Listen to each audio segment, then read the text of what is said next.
இங்க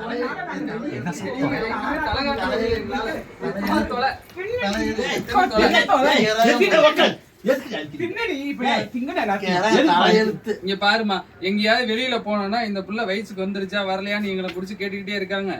அப்பா அம்மா எல்லாம் ஒரு தங்கச்சிமா, என் தங்கச்சி அதுக்கு அடிக்கிறா. ஏமா வெளியில எங்க தலை காட்ட முடியலமா? ஏன் வெளியில எங்க போனோம்னா வயசுக்கு வந்து தங்கச்சி வயசுக்கு வந்துருச்சான்னு கேட்டுக்கிட்டு இருக்காங்க. நான் வயசுக்கு வரல, தின்னுடினா திங்கவே மாட்டேங்கிறா. இவங்க அப்பா அம்மா பூர்வீக சொத்தை எல்லாம் என் புள்ள வந்து சின்ன பிள்ளை வயசுக்கு வந்தா அதான் நீங்க அதை வந்து யூஸ் பண்ண அனுபவிக்க முடியும்னு சொல்லி எழுதி வச்சுட்டாங்க. நாங்க என்ன பண்றது? இதை வித்தா வயசுக்கு வரலாமா? 10 ரூபா காசு கிடைக்கும், நாங்க பொழைக்கலாம். உன் தங்கச்சி வயசுக்கு வந்தா தான் உன் சொத்தெல்லாம் நீ வந்து பொழங்க முடியும்.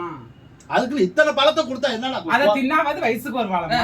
என்னடி இப்ப வயசாயிடுச்சு அவளுக்கு? வரும்போது வந்துட்டு பாரு, கிட்ட வாயா. அம்மா நீங்களே கேளுங்க, என்ன வயசாயிடுச்சு இருடி.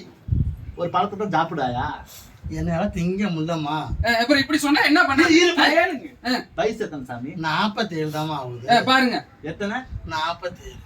47 கேட்கறதுக்குலாம் ஒண்ணுல உட்காது. அவ்வளவுதான்.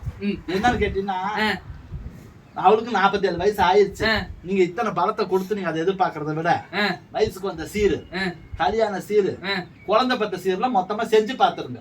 அது வயசுக்கு வந்தாதானே இது எல்லாம் எப்ப இது தின்னாவது வருவானா? திங்க சொல்ற திங்க மாண்டுக்கிறாமா? தின்னு கொடுத்து மொத்தமா காயிலாசம் போயிருங்க. நீ 3 பழம் தின்னு, உங்க புருஷன் 3 பழம் தின்னு, இவன் 3 பழம் திங்கிட்டோம். நல்ல குடும்பம். திங்கிறேன். சாவுங்க.